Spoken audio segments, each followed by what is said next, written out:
अस्सलाम वालेकुम students, myself Siyad Malik. Pharmacology का प्रैक्टिकल नंबर 2 है। आज हमने प्रिपेयर करना है रिंगर सोल्यूशन या रिंगर लैक्टेट की प्रिपरेशन के बारे में हम बात करेंगे। बात हम वाइवे की करेंगे ज़्यादा, प्रैक्टिकल क्योंकि आप लोगों ने लिखे हुए हैं तो ज़रूरत नहीं है। अगर किसी का प्रैक्टिकल रहेगा तो यहाँ से आप उसको नोट कर सकते हैं। इंट्रोडक्शन की तरफ चलते हैं। प्रैक्टिकल नंबर 2 है preparation of the Ringer solution. तो रिंगर सोल्यूशन के इंट्रोडक्शन सबसे पहले मैं आपको बता दूँ। A clear colorless solution of sodium chloride and potassium chloride prepared with boiled water. The osmotic pressure of ringer solution is same as that of the blood serum. It is also known as Hartmann solution. Ji shorts introduction है। वो कहते हैं कि आपके पास colourless solution होता है sodium chloride potassium chloride का बना हुआ, और किसमें कैल्शियम क्लोराइड भी होता है। तो इसका इम्पोर्टेंट बात इसके अंदर जो बताई गई वो ये है कि रिंगर का जो ऑस्मोटिक प्रेशर है वो ब्लड सीरम के ऑस्मोटिक प्रेशर के बराबर होता है, इक्वल होता है। दैट इज़ वेरी इंपॉर्टेंट कि जो ब्लड सीरम है उसका ऑस्मोटिक प्रेशर और रिंगर सोल्यूशन का जो ऑस्मोटिक प्रेशर है वो बिल्कुल सिमिलर होता है। जहाँ तक तो हमें पता चल गया कि ऑस्मोटिक प्रेशर ब्लड का और रिंगर का जो है वो सिमिलर होता है, एक जैसा होता है। लेकिन क्वेश्चन हमसे ये नहीं पूछा जाता कि सीरम ब्लड सीरम का और रिंगर का जो ऑस्मोटिक प्रेशर है वो सिमिलर है या नहीं है। ये पता होता है हर स्टूडेंट को, कॉपी में भी लिखा हुआ होता है। हमसे जो वाइवा में क्वेश्चन पूछा जाता है, आपसे जो क्वेश्चन पूछते हैं वो ये पूछते हैं कि what is the osmotic pressure. Osmotic pressure क्या होता है, ये बड़ा इंटरेस्टिंग है और इसका कंसेप्ट आपको क्लियर होना चाहिए। मैं आपको इसका डायग्राम से भी आपको मैं समझा देता हूँ और इसकी डेफिनेशन भी मैं आपको बता देता हूँ। डेफिनेशन आपको तब समझ आएगी जब आप इसकी डायग्राम को क्लियर करेंगे। डेफिनेशन सबसे पहले हम रीड कर लेते हैं। The pressure minimum pressure apply to the solution to stop the flow of solvent molecule through a semi permeable membrane. वो कहते हैं कि बहुत कम से कम प्रेशर जो सोल्यूशन के ऊपर लगाया जाता है कि वो सेमी परमेबल मेम्ब्रेन से उसका फ्लो जो वो स्टॉप हो जाए, ऐसे प्रेशर को हम ऑस्मोटिक प्रेशर कहते हैं। ये देखिए जी, मैंने एक डायग्राम बनाई है जिसमें मैं आपको इसकी डेफिनेशन की जो वो ट्रांसलेशन कर देता हूँ। ये आपने एक बीकर ले लिया है, ठीक है, और इस बीकर के अंदर आपने क्या किया है, वो साफ़ पानी डाल दिया, मिनरल वाटर डाल दिया, प्योर वाटर इसके अंदर आपने डाल दिया। अब नेक्स्ट आपने क्या किया है, आपने एक यहाँ पे सेमी परमेबल मेम्ब्रेन वाले आपने यहाँ पे क्या किया है, एक यूँ समझें कि आपने एक और रॉड टाइप बीकर ले लिया है जिसकी मेम्ब्रेन जो है वो क्या है, सेमी परमेबल मेम्ब्रेन काम करती है। सेमी परमेबल मेम्ब्रेन क्या होती है, जो कुछ चीज़ों को तो गुजरने दे लेकिन कुछ चीज़ों को ना गुजरने दे। इसको हम सिलेक्टिवली परमेबल मेम्ब्रेन भी कहते हैं, या इस मेम्ब्रेन को हम पार्शली परमेबल मेम्ब्रेन भी कहते हैं। तो हमने सेमी परमेबल मेम्ब्रेन ले लेनी है। उसके अंदर ये जो एग होता है, अंडा होता है, अंडे की जो सफ़ेदी होती है वो भी सेमी परमेबल मेम्ब्रेन होती है। ये आपने याद रखना है। ऊपर आपने क्या करना है, यहाँ तक आपने उसके अंदर शुगर का सोल्यूशन आपने क्या करना है, चीनी का पानी बना के शुगर का सोल्यूशन बना के आपने इसके अंदर डाल देना है सेमी परमेबल मेम्ब्रेन के अंदर। ऊपर वाला जो रॉड है, ये ऊपर वाला रॉड यहाँ तक ये आपने इसको खाली छोड़ देना है, इतना आपने भर लेना है, ठीक है। जब आप इसको प्योर वाटर के बीकर के अंदर डालेंगे तो होता ये है कि क्योंकि इस के अंदर क्या है, सॉल्वेंट पड़े हुए हैं, सोल्यूट पड़ा हुआ है, शुगर पड़ी हुई है, तो वाटर क्या करता है, बाहर से अंदर की तरफ जो वो एब्जॉर्ब होना शुरू हो जाता है, जाना शुरू कर देता है। और किसके ज़रिए, सेमी परमेबल मेम्ब्रेन के ज़रिए। ये सॉल्वेंट जो है ये बीकर से क्या हो रहा है, अंदर की तरफ एब्जॉर्ब हो रहा है, ये अंदर की तरफ एब्जॉर्ब होता रहेगा। और जब ये आप देखेंगे कुछ टाइम के बाद, कुछ डे के बाद, यहाँ से वाटर का प्रेशर इधर ज़्यादा होना शुरू हो जाएगा और इसके लेवल क्या होगा, बढ़ता जाएगा इस रॉड की तरफ, इसके अंदर ऊपर वाटर का लेवल बढ़ता जाएगा। लेकिन एक हद तक ये इस वाटर को गुजरने देगी, इसके अंदर जो आपका प्योर वाटर है यहाँ पे चला जाएगा। लेकिन एक लिमिट है कि उस लिमिट के बाद मज़ीद वाटर इसमें से एब्जॉर्ब नहीं हो सकेगा। अब वाटर जो है वो मज़ीद इस बीकर से, इस सोल्यूशन के अंदर सेमी परमेबल मेम्ब्रेन से मज़ीद एब्जॉर्ब नहीं हो रहा। उस वक्त जो इस वाटर के ऊपर, प्योर वाटर के ऊपर जो प्रेशर एक्सर्ट किया जा रहा है, उसको ऑस्मोटिक प्रेशर कहते हैं, ठीक है।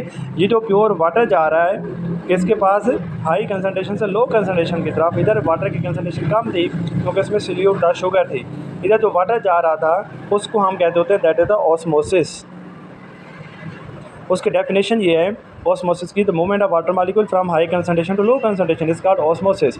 ये जा रहा है तो ये ऑस्मोसिस है, लेकिन एक लिमिट तक तो ये चला जाएगा, इसका लेवल अप हो गया है, लेकिन मज़ीद जो है वो वाटर इसके अंदर एब्ज़ॉर्ब होना बंद हो जाएगा और वो जो इस वाटर के ऊपर जो आप प्रेशर जनरेट कर रहा है, सॉल्वेंट या जो भी प्रेशर इसके ऊपर जनरेट कर रहा है कि मज़ीद आप इसमें दाखिल नहीं हो सकते, रुकावट पैदा हो रही है, वो जो प्रेशर जनरेट हो रहा है, रुकावट पैदा हो रही है, उसको हम कहते होते हैं that is the osmotic pressure. क्या नाम देते हैं उसको? ऑस्मोटिक प्रेशर कहते होते हैं। ये है इसका शॉर्ट सा कंसेप्ट। अब जो रिंगर है, रिंगर सोल्यूशन या रिंगर लैक्टेट का ऑस्मोटिक प्रेशर और ब्लड सीरम जो है उसका ऑस्मोटिक प्रेशर बिल्कुल क्या है, सिमिलर है। ये इस बायोवेक के अंदर इंपॉर्टेंट क्वेश्चन है जो पूछा जाता है। आगे पूछा जाता है कि इसका जो हार्ट्समैन सोल्यूशन भी हम कहते होते हैं, किसको?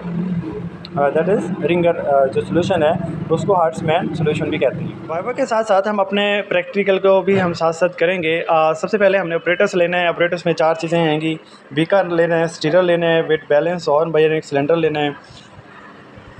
जहाँ पे आपको नज़र आ रही है बीकर है 1000 ml का, और ये स्टीरर है, और ये हमारे पास क्या है, एक वेट बैलेंस पड़ा हुआ है, ठीक है। और एक हमने बायोनिक सिलेंडर भी लेना है। उसके बाद हमने जो केमिकल जो लेना है, केमिकल जो कलेक्ट करना है, वो अगर आप सिंपली आप अगर रिंगर सोल्यूशन बनाना चाह रहे हैं तो रिंगर सोल्यूशन के लिए आपने सिर्फ 4 चीज़ें आपने लेनी है। सोडियम क्लोराइड लेने हैं 8.6 gram, calcium chloride .2H2 hydrated form में होता है। इसका फार्मूला होता है ये जो कैल्शियम क्लोराइड इधर लिखा हुआ है, इसका फार्मूला तो CaCl2.2H2O, ठीक है। इसको कैल्शियम क्लोराइड कहते होते हैं, ये इसका फार्मूला है। और ये आपने लेने हैं 33 ग्राम। और पोटाशियम क्लोराइड आपने 0.30 ग्राम लेना है, या 0.3 ग्राम जिसको कहते हैं। और डिस्टिल्ड वाटर 1000 ml होगा। अगर आप रिंगर लैक्टेट का सोल्यूशन बनाना चाहते हैं तो कैल्शियम क्लोराइड जो हाइड्रेटेड फॉर्म है 2H2 0.2 ग्राम लेंगे, और पोटाशियम क्लोराइड 0.3 ग्राम। सोडियम क्लोराइड जो है वो हमारे पास होगा 6 ग्राम हम लेंगे, और सोडियम लैक्टेट 3.1 ग्राम लेंगे। इसका एक पूछा जाता है बायोवेक के अंदर क्वेश्चन, वो भी मैं आपको बताता हूँ। और इसमें 1000 ml हम क्या लेंगे, वाटर लेंगे, प्योर वाटर लेंगे, ठीक है। और इसी तरह केमिकल कंपोजिशन जो हमने पेंसिल से लिखना है, वो सोल्यूशन फार्म के अंदर जो मटेरियल था उसकी लिखी हुई है कंपोजिशन। आप दोनों भी लिख सकते हैं, एक भी लिख सकते हैं प्रैक्टिकल के अंदर। प्रोसीजर क्या है? Wash the operators carefully and then dry it. अब हमने क्या करना है, जो ऑपरेटर्स है, जो बीकर है, या जो भी हमने उसमें ऑपरेटर्स इस्तेमाल करना है, उसको केयरफुली वॉश करना है और उसको ड्राई कर लेना है। और check the weight balance for zero error. हमने वेट बैलेंस के ज़ीरो एरर चेक करना है कि उसमें कोई मसला तो नहीं, उसका ज़ीरो एरर, ज़ीरो से स्टार्ट हो रही है उसकी reading. Weigh all the ingredient accurately. जो इंग्रेडिएंट जो हमने लिए हैं, ऊपर कैलकुलेशन दी हुई हैं, हमने बिल्कुल एक्यूरेटली इसको प्रिपेयर जो है वो कैलकुलेट करना है और इसकी क्या करनी है, वेट कर लेना है। और take measured amount of ingredient in small water, ठीक है, स्मॉल अमाउंट ऑफ वाटर। ये जो सारे इंग्रेडिएंट है हमने क्या करना है, इसको बीकर के अंदर डाल देना है। ये हमारे पास बीकर पड़ा हुआ है, थोड़ा सा वाटर ले लेना है 100 ml तक, और उसके अंदर सारे के सारे इंग्रेडिएंट इसके अंदर हम डाल के इसके अंदर हम क्या करेंगे, इसको स्टीरर करते रहेंगे, इसको मिक्सअप कर लेंगे। जब कम्प्लीटली तौर पर मिक्सअप होगा तो फिर क्या करेंगे हम, जो है वो जो मेजरिंग सिलेंडर है उसके अंदर वाटर होगा, वो वाटर इसके अंदर डालते जाएंगे और इसकी कंसनट्रेशन हम क्या कर देंगे, 1000 ml तक कर देंगे। तो ये हमारे पास क्या होगा, एक सोल्यूशन बन जाएगा। Take measured amount of the ingredient in small amount of the water. Stir the solution continuously. Add remaining amount of the water to make up the solution up to 1000 ml. वो हमारे पास 1000 ml का जो solution बन जाएगा उसको हमने क्या करना है, एक बोतल के अंदर हम क्या करेंगे, उसको पैक कर लेंगे। और उसके ऊपर हमने क्या करना है, लेबल लगाना है। लेबल में क्या क्या चीज़ें हम लिखेंगे, हम इसमें लिखेंगे कि इसमें क्या है, कैल्शियम क्लोराइड है, पोटाशियम क्लोराइड, सोडियम क्लोराइड, उसकी क्वांटिटी कितनी है, सोडियम लैक्टेट, रिंगर लैक्टेट अगर बना रहे हैं तो, और 1000 ml इसके अंदर क्या है, वाटर है।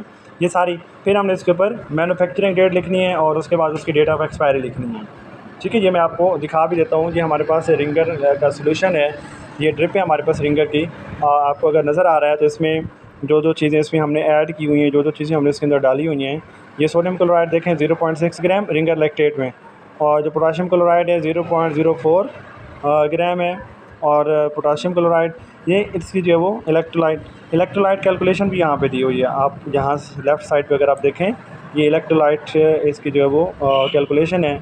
सोडियम जो है वो पर 100 ml में इसकी जो मोलर कंसंट्रेशन है वो 131 है, 5 है, 2 है। ये सारी चीज़ें हमने, जो मोस्ट इंपॉर्टेंट चीज़ है वो ये है कि compound with sodium lactate solution, ये आप देख रहे हैं, ये हमने रिंगर लैक्टेट की ड्रिप ली हुई है, तो इसमें क्या है, सोडियम लैक्टेट का ये सोल्यूशन बना हुआ है। और इम्पोर्टेंट चीज़ इसमें क्या है, एक तो इसकी प्राइस कंपनी लिखती है। जो दो चीज़ें मैन्युफैक्चरिंग डेट की है, 10-23 की इसकी मैन्युफैक्चरिंग है और 9-25 की इसकी क्या है, एक्सपायरी डेट है। ठीक है, डेट ऑफ एक्सपायरी और मैन्युफैक्चरिंग हमने लाजमी लिखनी है, कंपोजिशन हमने लाजमी उसके ऊपर लिखनी है और लेबल कर देनी है। तो ये 1000 ml की हमारे पास ड्रिप थी, जो कि हमने इसको रिप्रेजेंट किया, और इसको लेबल करने के बाद आप लिखेंगे कि जो एक्सपेरिमेंट है, I have prepare 1000 ml Ringer solution and show it to the teacher. ये प्रैक्टिकल आपका कंप्लीट हो जाएगा। अब इसके यूजेस हैं, बड़ा इंटरेस्टिंग है, यहाँ से आपसे बहुत ज़्यादा क्वेश्चन पूछे जाते हैं यूजेस से। Use for the replacing the fluid and electrolytes. देखें, रिप्लेसिंग द फ्लूइड का क्या मतलब है कि जब किसी को बहुत ज़्यादा डिहाइड्रेशन हो गई या किसी का ब्लड लॉस हो गया है, ठीक है, एक्सीडेंट की वजह से, या अक्सर देखते हैं आप during the delivery case female का ब्लड लॉस हो जाता है, या किसी का एक्सीडेंट हो गया, फ्रैक्चर हो गया है, या उसकी वेन कट गई है तो ब्लड लॉस होता है, तो उस वक्त हम क्या कहते हैं, रिप्लेस के तौर पे हम क्या करते हैं, रिंगर लैक्टेट की ड्रिप अटैच कर देते हैं। और इलेक्ट्रोलाइट्स कम हो गए, इलेक्ट्रोलाइट बैलेंस कम हो गया, किसी को शदीद डायरिया हो गया, उसका इलेक्ट्रोलाइट बैलेंस बहुत कम हो गया, या बर्न हो गया, कोई जल गया है बिजली की वजह से या कोई गर्म पानी की वजह से, तो उसका इलेक्ट्रोलाइट क्या होता है, बिल्कुल इम्बैलेंस, तो हम रिंगर के उसको ड्रिप पे लगाते हैं। दोस्त वो है लोग जिनका ब्लड वॉल्यूम कम हो गया, दो चीज़ें हैं, ब्लड वॉल्यूम और चीज़ है, ब्लड प्रेशर और चीज़ है। ब्लड प्रेशर जो है उसमें आप कह सकते हैं pressure of blood exerted on the wall of the vessel is called blood pressure. ठीक है, इसमें आपका ब्लड पूरा होता है, लेकिन किसी वजह से या तो आपका हार्ट सही से पंप नहीं कर रहा होता, या फिर वाइजोडाइलेशन हो जाती है, खून की नालियाँ बहुत ज़्यादा रिलैक्स हो जाती हैं, ढीली हो जाती हैं, जिससे ब्लड का प्रेशर नहीं बन रहा होता, तो वो ब्लड प्रेशर लो हो सकता है। ब्लड वॉल्यूम क्यों कम होता है? ब्लड वॉल्यूम इसलिए कम होता है कि ब्लड लॉस हो सकता है, डिहाइड्रेशन हो सकती है, जो मैंने आपको रीज़न बताए, एक्सीडेंट की वजह से, या कोई और रीज़न हो सकती है, या बर्निंग हो सकती है। ब्लड की मिकदार अगर कम हो रही है तो उसको हम कहते हैं कि ब्लड वॉल्यूम कम हो गया है। अगर ब्लड का प्रेशर कम हो गया तो वो ब्लड वॉल्यूम पूरा होगा, लेकिन मल्टीपल रीज़न जिससे आपका ब्लड प्रेशर कम हो सकता है। ठीक है,